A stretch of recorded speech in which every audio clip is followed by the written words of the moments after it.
नमस्ते। आज का हमारा टॉपिक है मौर्यकालीन समाज एवं संस्कृति।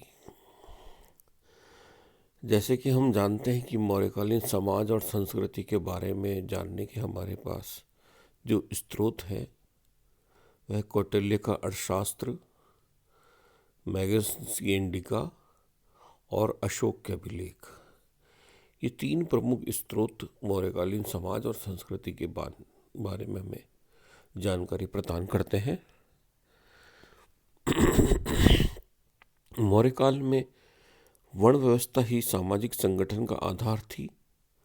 अर्थशास्त्र के अनुसार वर्ण व्यवस्था में 4 वर्णों में ब्राह्मण सर्वोच्च था और वर्ण व्यवस्था की रक्षा करना राजा का कर्तव्य था। ब्राह्मण पुरोहित शिक्षकों का कार्य करते थे। राज्य की ओर से इन्हें कर मुक्त भूमि प्राप्त होती थी जिसे ब्रह्मदेव भूमि कहा जाता था। क्षत्रिय राज्य कार्य करते थे। प्रशासन, सैनिक कार्य करना इनका प्रमुख कार्य था। वैश्य व्यापार व कृषि कार्य करते थे। शूद्रों की स्थिति में मौर्य काल में थोड़ा सुधार हुआ और उन्हें वैश्यों के सहायक के रूप में कृषि, पशुपालन, व्यापार करने की अनुमति मिली। मौर्य युग में नई बस्तियां बसाई गई और शूद्रों को पहली बार जमीन भी दी गई। इनकी उठती हुई स्थिति का प्रमाण अर्थशास्त्र में मिलता है, जहाँ शूद्रों को आर्य कहा गया तथा उन्हें मलेच्छ से भिन्न माना गया। मौर्य काल में वर्णसंकर जातियाँ भी प्रचुर मात्रा में थी। वर्णसंकर जातियाँ अर्थात आपस में वर्णों के विवाह करने से जो जातियाँ उत्पन्न हुई उन्हें वर्णसंकर जातियाँ कहा गया। और वर्णसंकर जातियाँ अनुलोम और प्रतिलोम विवाह से उत्पन्न हुई। अनुलोम विवाह में वर उच्च जाति का और वधू निम्न जाति की या वर्ण की रही, और प्रतिलोम विवाह में वर निम्न जाति का और वधु उच्च जाति की रही। अर्थशास्त्र में 15 जातियों का उल्लेख चारों वर्णों के अतिरिक्त किया गया जो अनुलोम और प्रतिलोम विवाह से उत्पन्न हुए थे, और इन्हें अंतवासिन कहा गया। इन अंतवासिनों में अम्बष्ठ, निषाद, पार्श्व, रथकार, वैदेहक, मागध, सूत, चांडाल, श्वापक है। इनमें चांडालों और श्वापकों को अछूत या अस्पृश्य माना गया। चांडाल को शूद्र पिता और ब्राह्मण माता के संयोग से उत्पन्न माना गया है और इन्हें शमशान के निकट नगर से बाहर रहने को कहा गया है।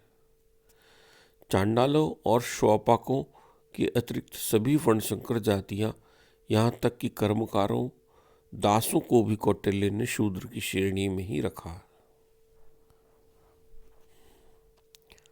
प्रथम 3 वर्णों को द्विज कहा जाता था। द्विज यानी दूसरा जन्म लेने वाला, अर्थात उपनयन संस्कार जिनका किया जाता था उनको द्विज कहा जाता था। उच्च वर्ण के दासों को कौटिल्य ने अहिताक कहा।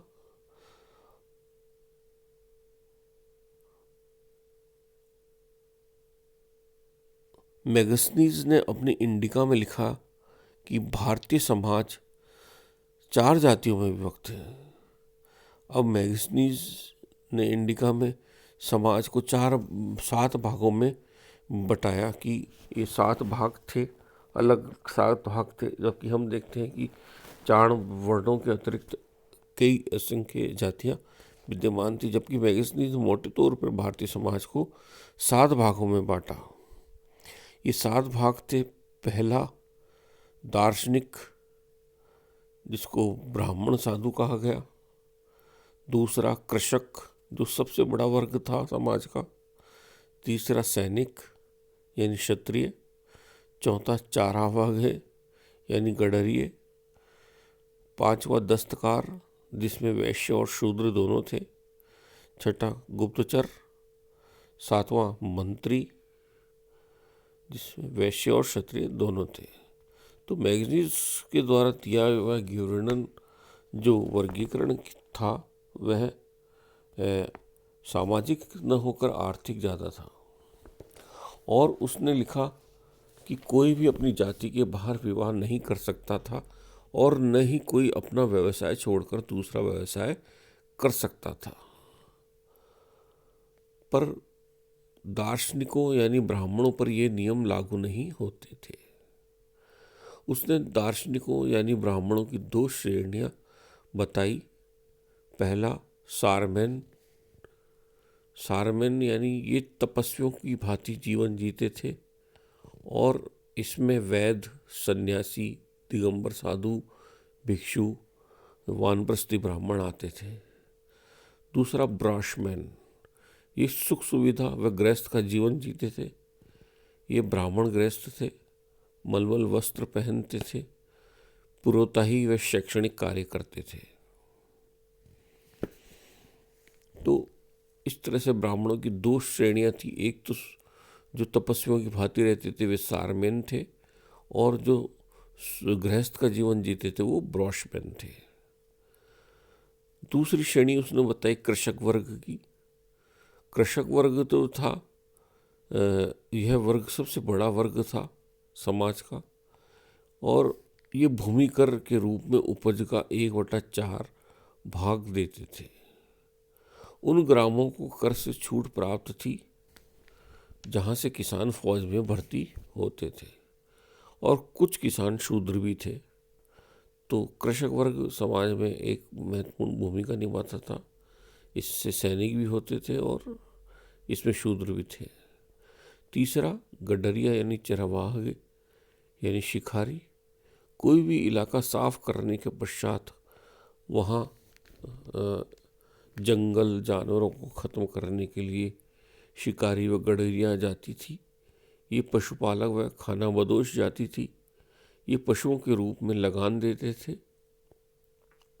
अर्थशास्त्र में भी उल्लेख है कि राजा बंजर भूमि पर चारागाहों का प्रबंध करेगा। चौथा जो वर्ग था शिल्पकारों का, दस्तकारों का, कारीगरों का। इनमें से कुछ सैन्य सामान बनाते थे तो कुछ घरेलू उपयोग की वस्तुओं को बनाते थे। कुछ राज्य के मजदूर थे तो कुछ स्वतंत्र रूप से कार्य करते थे। कुछ शिल्पियों पर कर लगता था तो कुछ कर मुक्त थे। डायोडोरस ने लिखा कि शस्त्र और हथियार बनाने वाले कर से मुक्त हैं। मौर्य काल में भी कई शिल्प संघ, श्रेणी, गिल्ड थे, जैसे जुलाहों का संघ, बढ़इयों का संघ, कुम्हारों का संघ आदि। पांचवा सैनिक। सैन्य वर्ग की स्थिति अच्छी थी और इन्हें अच्छा वेतन तथा अशस्त्र राज्य की ओर से दिए जाते थे। छठा जो वर्ग था वह निरीक्षक, गुप्तचरों का, सरकारी कर्मचारियों का वर्ग था। ये राज्य में तथा उसके बाहर होने वाली सभी घटनाओं की जानकारी राजा तक ये देते थे, निरीक्षक वर्ग। सातवां अमात्य, यानी ये अमात्य सभासद यानी पार्षद, ये संख्या में कम थे पर समाज और प्रशासन में इनका प्रभाव बहुत अधिक था। तो इस तरह से मैगस ने जो 7 वर्ग बताए वो आर्थिक रूप से उसने वर्गीकरण उसने किया समाज के बारे में। अब हम देखें कि स्त्रियों की स्थिति किस प्रकार से थी मौर्य काल में। जैसे कि ब्राह्मण ग्रंथों में मौर्य काल में स्त्रियों की स्थिति को हीन बताया गया, जबकि बौद्ध साहित्य में स्त्रियों के प्रति मानवीयता पूर्ण दृष्टिकोण अपनाया गया।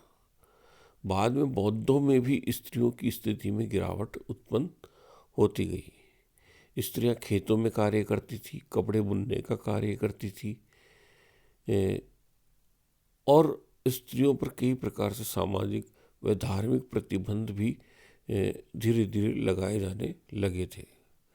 पर्दा प्रथा का उदय हो चुका था। स्त्रियों की खरीद फरोख्त भी होती थी। अशोक ने स्त्रियों की सेवा व रक्षा करने के लिए स्त्री अध्यक्ष महामात्र यानी इथिजक महामात्र की नियुक्ति की थी।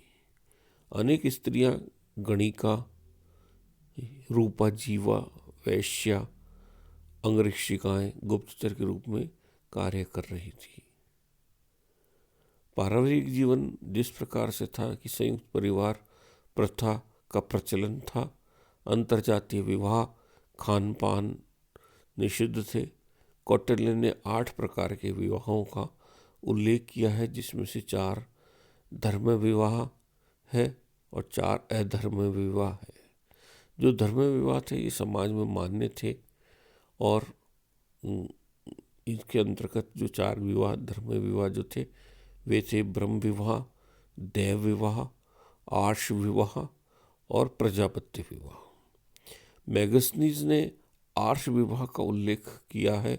जब कन्या का पिता जब वर से एक जोड़ा पशु, गाय व बैल लेकर इसके बदले अपनी पुत्री को देता है तो आर्ष विवाह होता है, जिसका उल्लेख मैगस्थनीज ने अपनी इंडिका में किया। और जो अन्य अधर्म विवाह 4 जो थे उसमें आसुर विवाह, गंधर्व विवाह, राक्षस विवाह और पैशाच विवाह समाज में प्रचलित थे। तो ये जो 4 विवाह थे ये निंदनीय व धर्म विरुद्ध माने गए और जो 4 धर्म विवाह थे वो समाज में माननीय थे। अब दास प्रथा के बारे में कहा जाए तो मैगस्थनीज ने लिखा कि भारत में दास प्रथा नहीं थी, लेकिन मैगस्थनीज उदार भारतीय दास प्रथा को पहचान नहीं पाया था।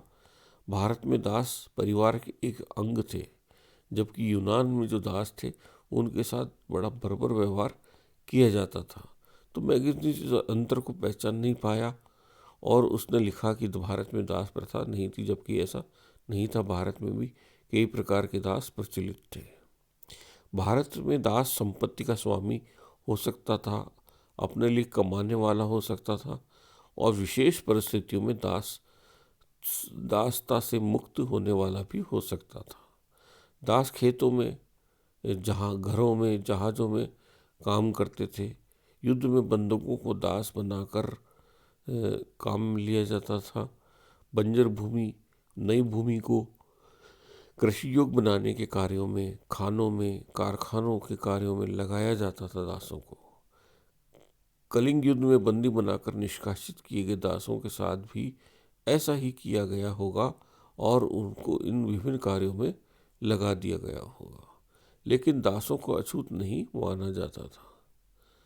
अर्थशास्त्र में 9 प्रकार के दासों का उल्लेख हमें मिलता है, जिसमें से उदरदास पहला, उदरदास दूसरा, दंड प्रणीत दास तीसरा, द्वयाहत दास चौथा, ग्रहजात दास पांचवा, दयागत दास छठा, लब्ध दास सातवां, कृत दास आठवां, आत्म विक्रय दास और 9वां, अहितक दास आदि थे। स्त्री दासों में धृत, उपचारिका, परिचयिका का उल्लेख मिलता है।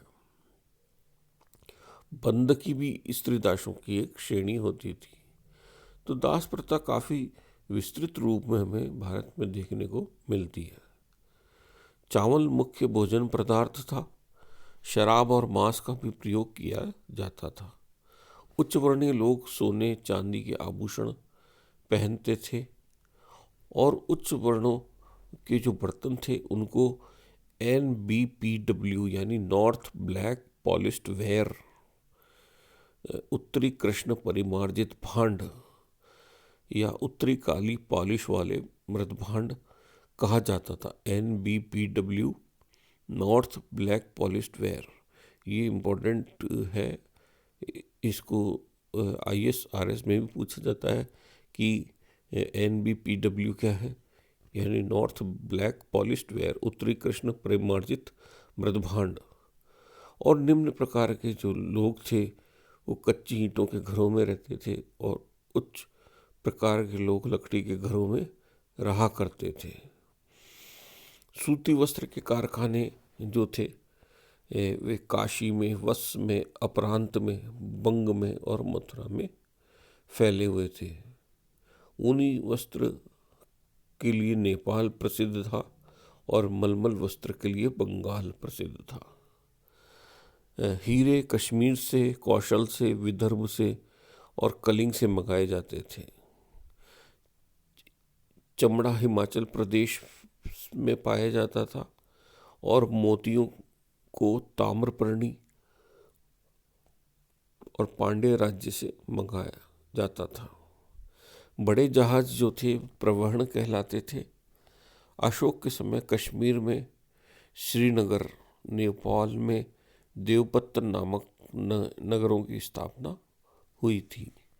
हिंसांग ने अशोक द्वारा निर्मित पाटलिपुत्र में अशोकाराम विहार को देखा था, जो इतना बड़ा था कि उसमें 1000 भिक्षु बैठ सके। तो ये मौर्यकालीन समाज और संस्कृति की एक रूपरेखा थी कि हम समाज और संस्कृति को इस दृष्टिकोण से देखा कि मौर्य काल में ये किस प्रकार से कार्य कर रहा था समाज और इसकी रूपरेखा क्या थी। Thank you.